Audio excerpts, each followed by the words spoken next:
कुछ ऐसी खबरें आई कि शरद पवार हिल गए। लेकिन यदि कुछ नहीं हिला तो शरद पवार के होठ नहीं हिले। लेकिन राजनीति तो ऐसी है जो होठ हिलाने से चलती है।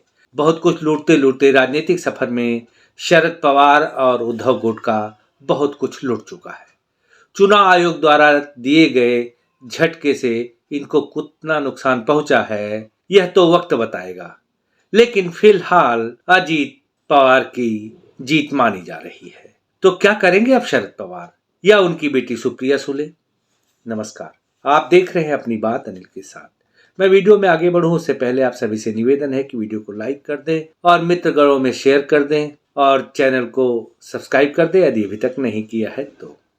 सुप्रीम कोर्ट ने शिवसेना का सिंबल एकनाथ शिंदे को दिए जाने पर चुनाव आयोग के फैसले पर रोक लगाने से इनकार कर दिया। मैं इसलिए बता रहा हूं कि यह भी सुप्रीम कोर्ट जाएंगे।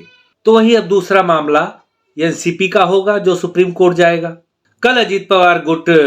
कल चुनाव आयोग ने अजीत पवार गुट को असली एनसीपी का हकदार बना दिया, अर्थात अजीत पवार एनसीपी का नाम और चुनाव चिन्ह दोनों प्रयोग कर सकेंगे। अब वो अगला दावा एनसीपी के हेडक्वार्टर पर पेश करेंगे या ठोकेंगे। चुनाव आयोग ने शरद पवार गुट को आज 7 फरवरी 3 बजे तक चुनाव आयोग में 3 नाम देने का विकल्प दिया हुआ है। नाम जो रखने हैं उन 3 विकल्पों के साथ अपना आवेदन चुनाव आयोग में दाखिल कर दें। अजीत पवार के पक्ष में आए इस फैसले से शरद पवार तो हिल गए, लेकिन यदि कुछ नहीं हिले तो उनके होठ। राजनीति तो होठ हिलाने से होती है। तो मैदान में आ गए जितेंद्र आव्हाड। ये जितेंद्र आव्हाड वही हैं जिन्होंने प्रभु श्री राम को मांसाहारी कहा था। इन्होंने अब कहा है कि चुनाव आयोग को अपने फैसले पर शर्मिंदा होना चाहिए। इनका मुंह है, कुछ भी बोल सकते हैं। अब शरद पवार गुट चुनाव आयोग के इस फैसले के खिलाफ सुप्रीम कोर्ट जाने की बात कर रहा है। तो क्या होगा सुप्रीम कोर्ट में? वही होगा जो शिवसेना के साथ हुआ था। यानी सुप्रीम कोर्ट कहेगा कि यह काम चुनाव आयोग का है और वहीं जाइए, और वहां से मुंह की खा करके तो लौट ही रहे हैं। ये नेता आज जो न्याय मांग रहे हैं, यदि खुद न्याय किया होता तो शायद ये दिन न देखने पड़ते। इन्होंने राजनीति को पारिवारिक प्रॉपर्टी समझी, और आप तो जानते ही हैं कि प्रॉपर्टी जो होती है उसका उत्तराधिकारी कौन होता है। आज ये लोग शोर करते हैं कि देश में लोकतंत्र नहीं रह गया, लेकिन सच तो ये है कि लोकतंत्र इनकी पार्टी में नहीं है, और इनकी दुर्दशा का मुख्य कारण भी यही है। और आगे आने वाले दिनों में आप देखेंगे कि देश की 138 साल पुरानी पार्टी का भी हर्ष कुछ ही होने वाला है।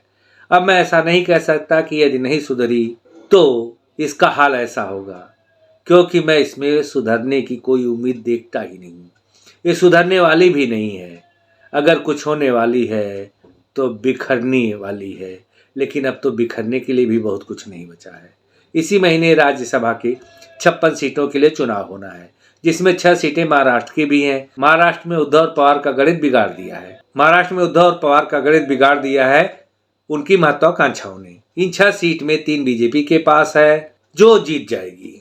यह भी निश्चित है कि 1 सीट शिवसेना और 1 सीट एनसीपी को अवश्य मिलेगी, लेकिन शरद पवार और उद्धव ठाकरे को खाली हाथ ही मलना पड़ेगा, क्योंकि ये सीट अजीत पवार और एकनाथ शिंदे के खेमे को चली जाएगी। कांग्रेस ने जैसे महाराष्ट्र में अपना किला बचा रखा है, उसी तरह वो अपनी सीट भी बचाने में कामयाब होगी। यदि कुछ मुश्किल है कांग्रेस के सामने तो है लोकसभा में अपनी सीट बचाना। और कांग्रेस ही क्यों, सभी विपक्षी एक एक करके विलुप्त होते जाएंगे, क्योंकि राजनीति में विपक्षियों के लिए पाप का घड़ा भर चुका है। जनता इनसे त्रस्त हो चुकी है। मैंने केवल विपक्षी ही कहा, ऐसा क्यों? तो क्या बीजेपी में भ्रष्टाचारी नहीं है? और यदि हैं तो उनके घड़े का क्या हो रहा है? भ्रष्टाचारी बीजेपी में भी हैं, लेकिन भ्रष्टाचार कर नहीं पा रहे हैं, इसलिए उनका घड़ा भरने में समय लगेगा, लेकिन फूटेगा उनका भी। लेकिन पहले विपक्ष से निपट ले, इसके बाद उनसे भी निपटा जाएगा।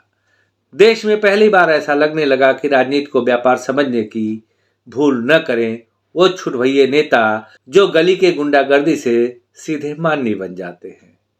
आप वीडियो को लाइक कर दीजिएगा, मित्रगणों में शेयर कर दीजिएगा, चैनल को सब्सक्राइब भी यदि अभी तक नहीं किया है तो। अब मुझे विदा दें, क्योंकि अब अगली खबर बड़ी मज़ेदार होने वाली है। ईडी छापे मारे जा रही है और कुछ लोग हैं कि ईडी पर आरोप लगाए जा रहे हैं। ये आरोपों प्रत्यारोपों का दौर जारी रहेगा और जारी रहेगा हमारा विश्लेषण।